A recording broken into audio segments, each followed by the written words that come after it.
right?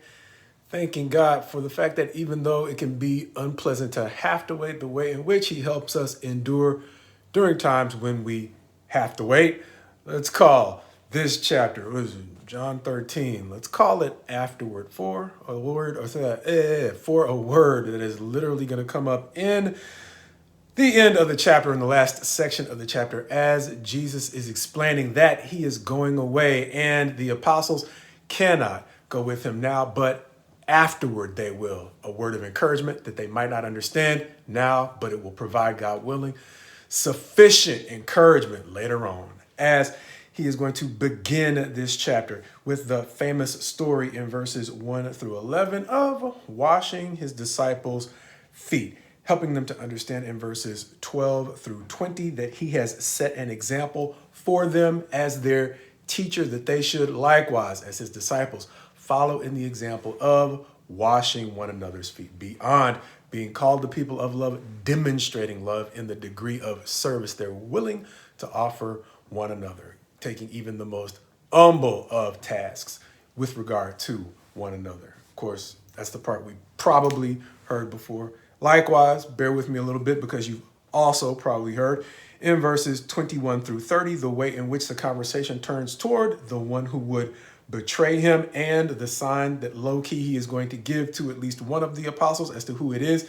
But it's not going to matter, because soon after he gives the sign, he is going to tell Judas to hurry and do what he is going to do, causing some of them to be confused about why he told them that. But nevertheless, Judas is going to go out as he is told, setting off or setting in motion his eventual betrayal that we'll see later on, I think in chapter 18, as the conversation will then even more narrow down toward the commandment that extends from the example that he has set for them in the foot washing. Let me slow down. As he will say in verse 35 of that next section, by this all people will know that you are my disciples if you have love for one another. That new commandment being in verse 34, a new commandment I give you, that you love one another just as I have loved you. But that commandment is going to come on the heels of him, once again, for telling his departure in a way that is going to concern Peter enough that Peter is going to say, I'll follow you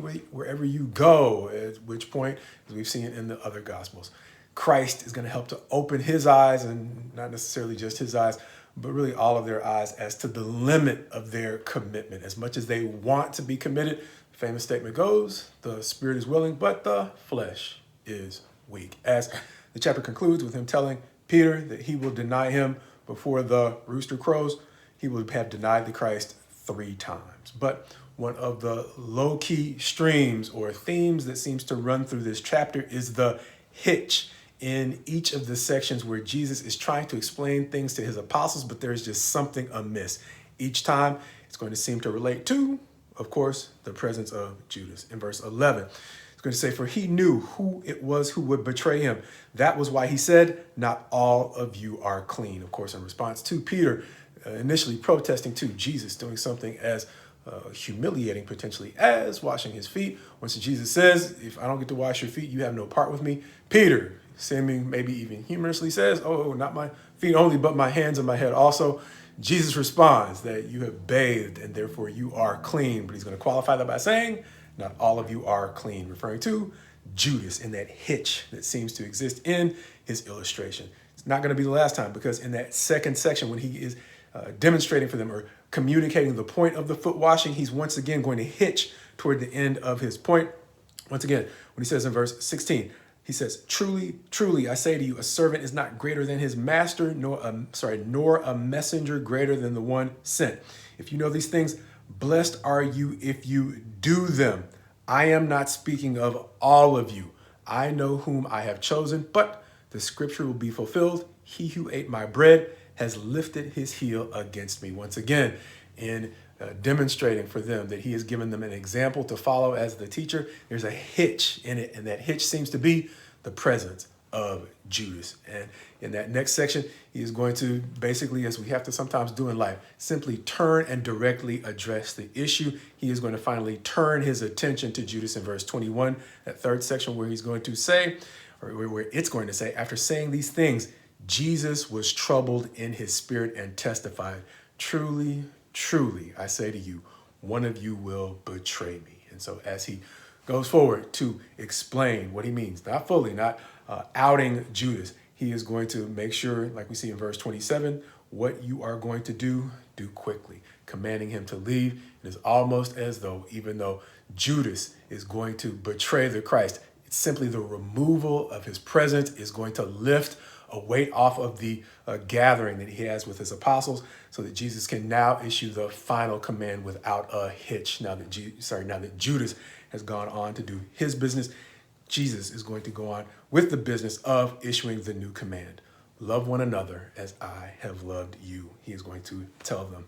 Understanding that, the thing that might have most caught my attention about this chapter had to do with the way that even though Judas leaving opened the door for Christ's betrayal and suffering, the removal of his presence from that particular gathering seemed to remove a weight from it, understanding the way in which at each point that Jesus was trying to make a point, there was this hitch in his spirit that was provided by the fact that Judas was there with an ulterior motive. But Judas was not the only one, because understand that earlier on, Jesus, when he confronted the fact that the Pharisees were unwilling to look at anything beyond the reality that they had fixated on, the reality that he could not be the Christ because they would not allow it to be the case.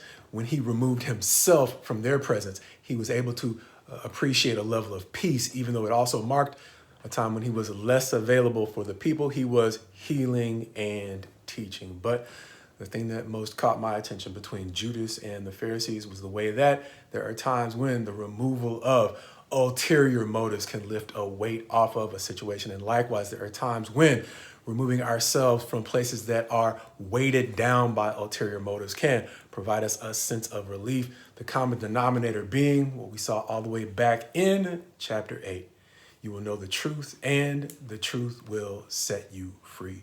The thing that Judas seemed to have in common with the Pharisees, etc., who he would eventually partner with, was their disinterest in the truth and the way in which their pretense had become a burden on Christ and his disciples, reminding us of something we saw in a previous chapter, the way that Jude described the way that even in the gatherings of God's people, there are too often what he calls blemishes on their love feasts. A statement that reminds me of John chapter 13, understanding that this is the time of the Passover, in much the same way that Judas was a blemish on Jesus's final dinner or Passover with his apostles, in the way that the Pharisees and the chief priests were about to prove themselves blemishes on this year's Passover, understanding the way that they were about to twist the courts to produce an injustice during the time that they were about to celebrate their devotion to God. The thing that caught my attention, as I said, most about the theme that seemed to underlie this chapter was that whole concept of afterward, understanding that the mindset that Judas had fixated on and the mindset that the Pharisees and chief priests had fixated on made them the type that Jesus, just as he said to his apostles, would not be able to go where he was going. Even though he didn't literally say that about Judas, he called him the son of perdition. But that afterward marked the distinction between the way in which he made that same statement to his apostles that he made to the chief priests, etc., because there was no afterward in his promise that they would die in their sins, and where he was going, they would not be able to go. But that qualification of afterward seems to reflect the way in which, even though his apostles would likewise stumble and in some ways betray him in a lesser or to a lesser degree than Judas, the fact that they had not conditioned themselves to tune out the truth and ignore the truth in the things that Christ was guiding them to realize meant that there was an afterward for them that wasn't available for everyone.